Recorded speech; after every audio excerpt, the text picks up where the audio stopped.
Hello and welcome to SUNY Coby News for the fall 2023 semester. I'm Emma Marcilliot.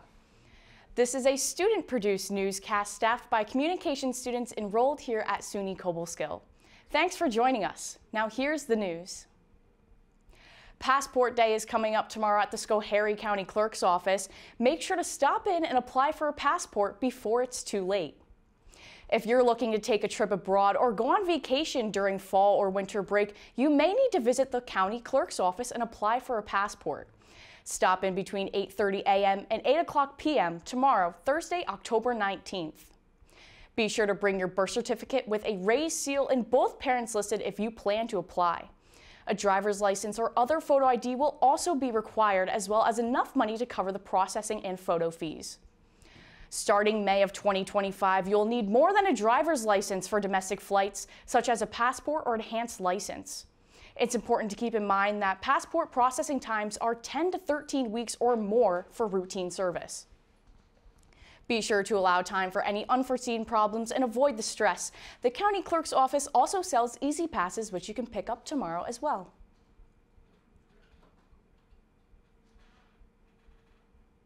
SUNY Coby News reporter Kevon Barant gives us an exclusive look into some recent Wi-Fi changes that have been taking place over at IT service desks for the fall semester here at Cobleskill. For the past several semesters, Wi-Fi connectivity has been a challenge for some users on the campus of SUNY Cobeskill. However, recent improvements have been put in place, and Wi-Fi users should start to see improvements. Andrew Martin is the Director of Information Technology Services here at SUNY Cobeskill. He believes that there are many benefits associated with the newest campus Wi-Fi network, SUNY Coby. So the benefits to having the new Wi-Fi system in place is that, one, we're seeing increased bandwidth inside of campus. So with the newer technologies, we're seeing increased speeds. Secondarily, the benefits are the security features. First-year student Sheldon Clerk studying animal science, BS, believes that there are needed improvements for the SUNY Coby Wi-Fi network and details the improvements she hopes to see throughout the semester. In Wheeler Hall and Balk Theater, it's really hard for students to do work in those buildings because the Wi-Fi connection is not really strong. And some places the Wi-Fi is not that consistent. Sometimes you lose connections or it's just hard to connect in general.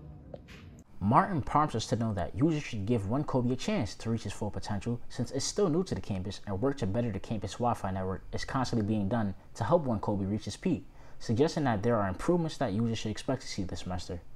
So the two biggest improvements that we're going to see is the bandwidth inside the campus network. So being able to get data to and from within the campus is going to increase over those Wi-Fi networks. For more information about the newly introduced Wi-Fi network SUNY Coby, or if you're still experiencing connectivity issues connecting to SUNY Coby, come on down to Warner 023 or visit cobleskill.edu/information technology services. I'm Kevon Barrett with SUNY Coby News. Back to you in the studio. Just recently, a scarecrow contest was held here on campus, showcasing several scarecrows made by the various clubs and organizations throughout our campus. The scarecrows were out of the lawn in front of Balk Hall for Family Weekend. They were out for a week before poor weather conditions hit, and they were moved for the time being. There were 25 total entries ranging from clubs and organizations to departments and offices. In first place was the K-9 department, second place was the Business Affairs Office, and third place was the Student Government Association. Remember to check out front of Balk Hall this weekend for open house to get a look at the scarecrows and show support for all of those who participated to help make our campus look more festive.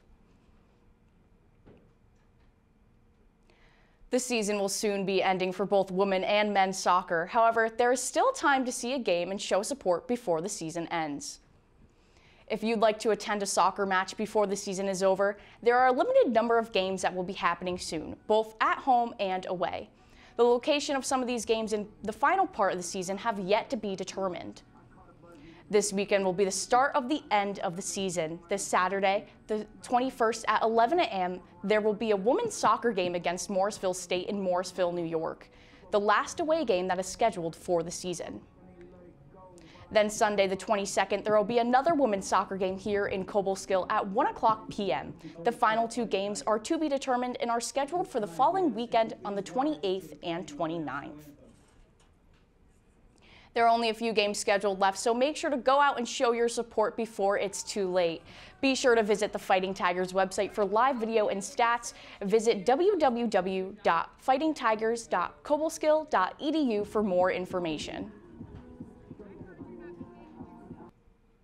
There's more coming up. You're watching SUNY Coby News from the video production facilities here on the SUNY Cobleskill campus. Stay tuned.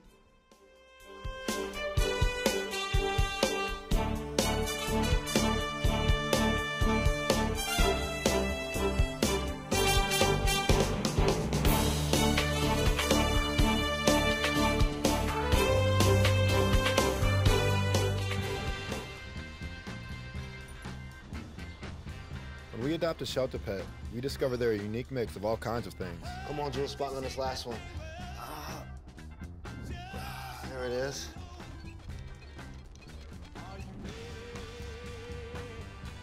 Keep going with it. Leo. They're a little bit of a lot of things, but they're all pure love. No cell phone service, no television or internet connections, no electricity, and in some DEC Adirondack campgrounds, no roads either. Forked Lake is just one of the 52 campgrounds that you can explore in the Adirondack Mountains of New York State. This facility is a primitive camping experience. Each site is outfitted with just the basics. You've got to hike trails or paddle a canoe to get to each site, putting you right in the middle of the area's natural beauty. Too rustic for you? That's okay. The DEC offers a wide variety of experiences, including island camping, tent and trailer sites with electricity and running water, boat launch facilities, hiking trails, beaches, and more. And it's all just a click away. To find out more and to start planning for your next Adirondack adventure, log on to www.dec.ny.gov. You'll find all the information you need to start enjoying the great Adirondack outdoors in upstate New York.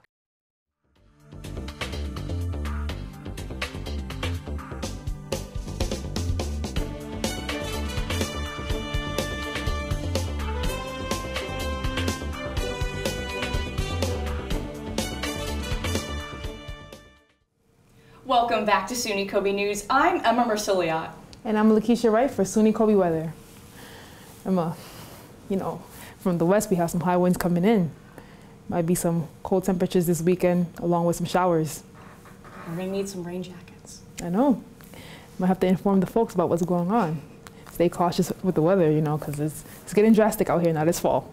So it's very drastic, but I'm sure people will gear up. Now let's go ahead and take a look at our satellite animation. As you can see here, folks, winds from the west is coming into the east. Could be possibly rainy weather over the weekend, heavy winds. So make sure to bring your coats or your sweaters out there. Now take a look at our current conditions. We have highs being 56 degrees, cloudy, light winds, very cool outside. As we head towards tonight, low 42, mostly cloudy, light winds. Shouldn't be too much of a chill. Moving forward tomorrow, we have temperatures rising again, mostly sunny, mild breeze, partly a little clouds. Friday, we have partly cloudy. Highest temperature will reach to 60 with low winds. As well as looking forward to this weekend, we have some showers coming up, 59 degrees, 40% chance of showers, but make sure you have your raincoats available.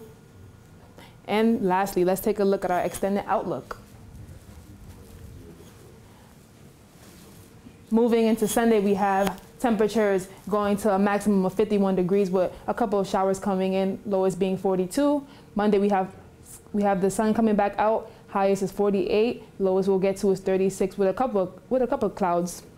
Then on Tuesday, the clouds fade, it's sunny all day, highest will be reaching to is 53 and the lowest is 30. Wednesday, we have the highest temperature, which is 60 degrees and mostly partly cloudy. Then on Thursday, although we have some clouds, we do have a 65-degree weather, lowest at 46.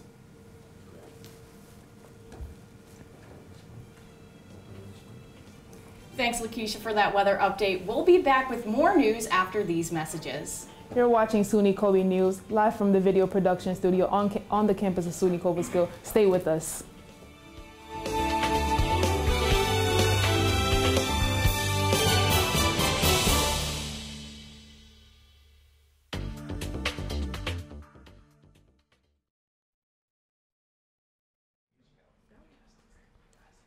There are 16 million children struggling with hunger in America. That's 1 in 5 daughters, sons, neighbors, and classmates who don't know where their next meal is coming from. Yet billions of pounds of good food go to waste every year. It's time we do something about it. Feeding America is a nationwide network of food banks that helps provide meals to millions of kids and families in need. Visit feedingamerica.org to help them feed even more. Together, we can solve hunger. Together, we're feeding America.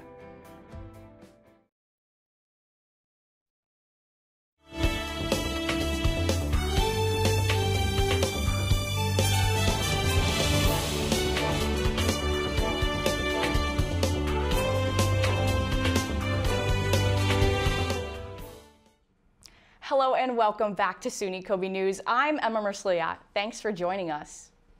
Up next, it's time for another Campus View segment. This week, SUNY Coby News' own Lakeisha Wright will be speaking with special guest James D'Amico, Director of Student Leadership and Orientation for segment of Campus Views.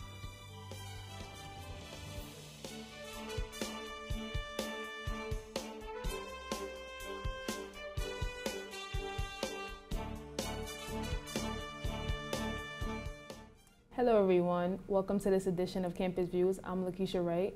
Today with me is James D'Amico, the Director of Student Leadership, and he's here to give us some insight about campus engagement. Hello James, how are you doing today? I'm doing well, how are you? I'm well, thank you. So I know you're new here this semester, and I'm very interested to see what you're going to bring to the campus. And to start off today, my first question for you is, as the new Director for Student Leadership, what is your outlook on prioritizing campus engagement for students?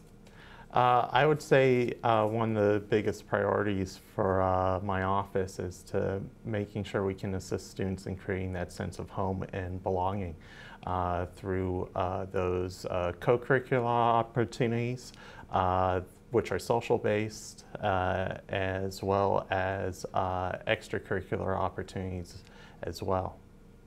Great. What are some campus activities in this semester thus far that you have seen great numbers in? Some of those campus activities we had, especially during Welcome Weekend for our first-year students. The student organization fair that we did the Sunday before classes started, we had hundreds upon hundreds of first-year students there. So that was one of our biggest successes. Today we had a hydration station as well that SGA sponsored, and they had over 120 students stop by as well. I know, that's great. I know you guys have events like laser tag. You guys also have comedians, hypnosis. A lot goes on campus engagement, which is great to see. A lot of students just getting to know each other, developing all types of relationships, especially with pro staff and students as well. What is one goal you are looking to accomplish this semester as far as campus engagement? Probably my one goal, and we've done a lot of work on that, is capacity building, especially for our student leaders.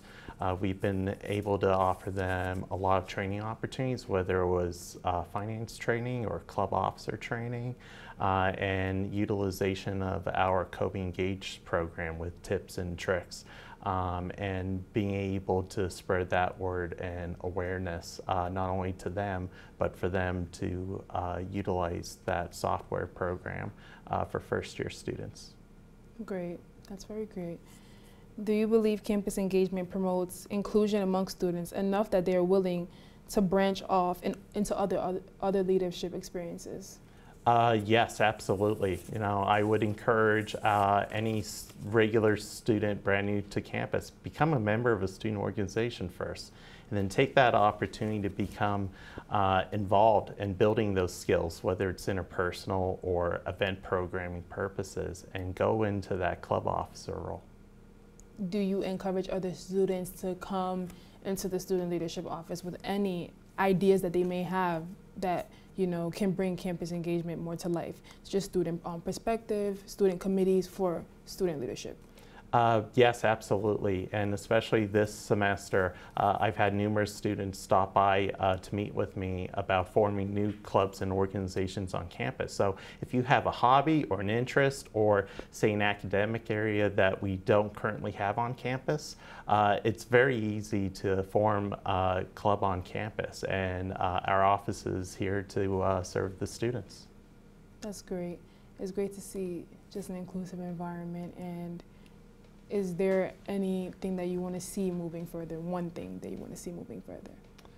I would probably say the one thing I'd love to see more of is more student organizations and clubs, especially social-based ones. Our academic ones we have here are super strong, but I'd love to create more opportunities and more outlets for our students to engage socially so they can have that sense of belonging and that sense of home here. Thank you, James. That's all for this edition of Campus Views. I'm Lakeisha Wright.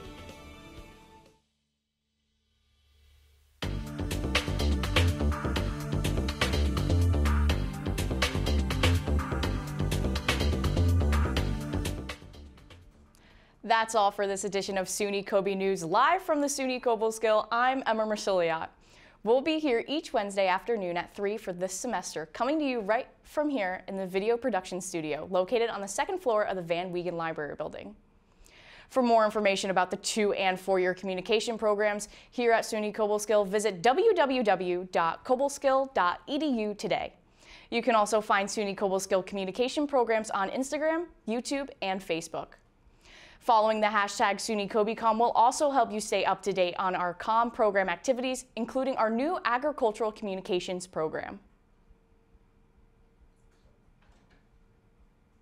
Once again, I'm Emma Marsiliot, and thanks for joining us. We'll see you again soon on the next edition of SUNY Coby News.